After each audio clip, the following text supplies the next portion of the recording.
आप जानते हैं क्यों खुदा से दूर होने से हमारी लाइफ में दुख आते हैं धरती के ऊपर? आपको पता है क्यों ऐसा होता है? क्योंकि परमेश्वर आपसे प्यार करता है। अगर वो आपको ऐसा ना करे, अगर प्रभु से दूर जाने पर आपको दुख ना आए, तो हो सकता है आपकी साल्वेशन ही खत्म हो जाए। जब आपको दुख नहीं आता, आप सोचते हो सब भला है, सब चंगा है, आप फिल्में देखने में व्यस्त रहते हैं, काम करने में व्यस्त रहते हैं, अपना परिवार पालने में व्यस्त रहते हैं और परमेश्वर के पीछे नहीं जाते। लेकिन जब परमेश्वर हमें लेने के लिए आएगा और हमें लेके ना जाएगा अगर उन लोगों को जो परमेश्वर में नहीं है, या जब वो अपना जीवन का चक्कर खत्म करके स्वर्ग में प्रभु के सामने खड़े होंगे, तो वहां पर उनको जब सुनने को मिलेगा कि यहां तुम्हारा कोई स्थान नहीं है, तो वो ज्यादा बड़ा दुख होगा और वो लाखों और करोड़ों और अनंत जीवन तक वो दुख चलेगा। इसलिए कई बार परमेश्वर आपको इस धरती के ऊपर दुख देके आपकी ताड़ना करता है, ताकि आपके शरीर को थोड़ी सी ताड़ना मिल जाए, लेकिन आपकी आत्मा जो है वो बचाई जा सके। अपने हाथों को उठाओ। मैं फिर से एक आखिरी बार आपको बोलूंगा, सब लोग बैठ जाओ। जहां भी खड़े हैं अपनी सीट पे जाने की कोशिश भी मत करो, ताकि प्रभु का वचन आपके कानों में जाए और शैतान एक भी वर्ड मिस ना कर सके आपके कानों से। क्योंकि बिना वचन के कोई भी मीटिंग वैसी ही है जैसे बिना जीसस के चर्च। अगर आपको वचन नहीं मिला तो आपको मीटिंग में आने का कोई फायदा नहीं।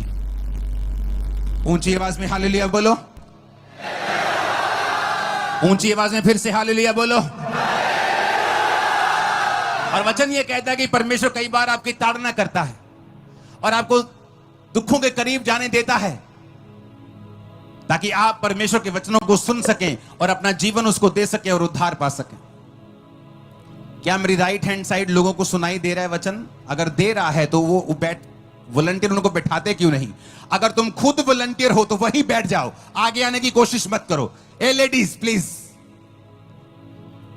प्लीज जहां हो वहीं बैठ जाओ। ये बंद कर दो ड्रोन। ऊंची आवाज में हालेलुया बोलो। तो ये बात हमें समझने की जरूरत है। आप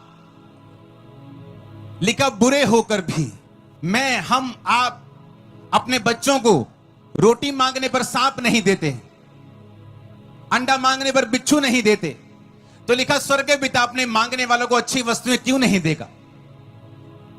क्यों नहीं देगा?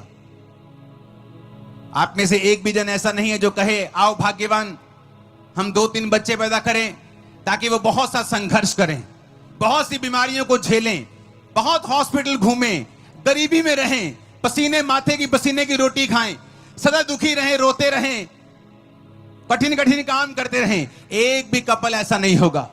गरीब से गरीब भी यही बोलेगा कि मैं अपने बच्चों को अच्छी शिक्षा दे सकूं, हे परमात्मा मुझे इतना देना, मैं अपने बच्चों को अच्छा खिला सकूं, इनको इनकी रक्षा कर सकूं, इनको पिला सकूं।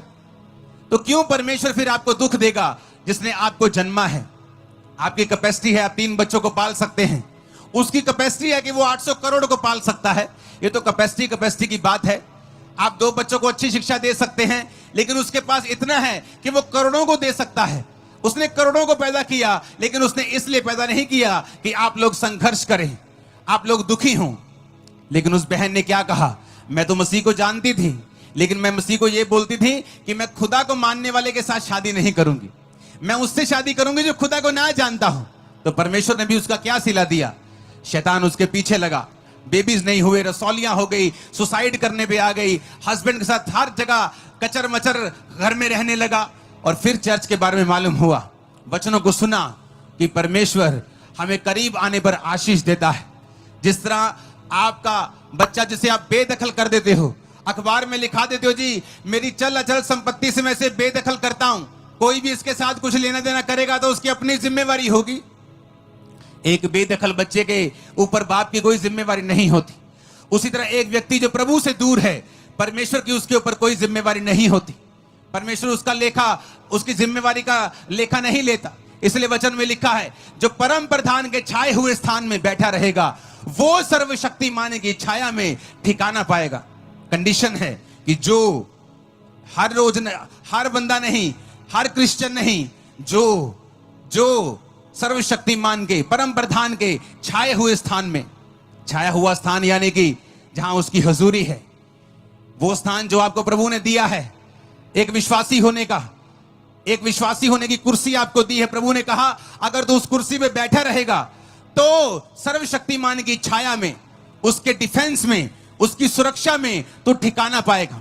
मैं तेरे घराने के ऊपर सुरक्षा दूंगा, मैं तेरे बिजनेस के ऊपर आशीष दूंगा, मैं तुझे दीर्घ आयु से, लंबी आयु से तृप्त करूंगा, मैं तुझे अपने उद्धार का दर्शन दिखाऊंगा, तुझे अपने तेरी फैमिली को। उद्धार सिर्फ आत्मिक नहीं होता, उद्धार शरीर का भी होता है, बीमारियों से उद्धार नेशंस का भी होता है, फाइनेंस का भी होता है, गरीबी से भी होता है। जब प्रभु उद्धार कहता है तो उसे माचिस के डिब्बे में बंद करने की कोशिश मत करो। पास्टर्स लोग जो बोले सिर्फ आत्मिक उद्धार की वो बात कर रहा है, वो सब तरह के उद्धार की बात कर रहा है। वो आत्मिक उद्धार की बात भी कर रहा है, वो शारीरिक उद्धार की बात भी कर रहा है, वो हर तरह के सोशल उद्धार की बात भी कर रहा है। आने वाले समय में अमृतसर के लोग आप पॉलिटिकली, फाइनेंशियली हर तरह से ऊंचे किए जाने वाले हैं। और ये भविष्यवाणी नोट करके रख लेना, एक बड़ा फेवर आप पे आने वाला है यीशु मसीह के नाम में, क्योंकि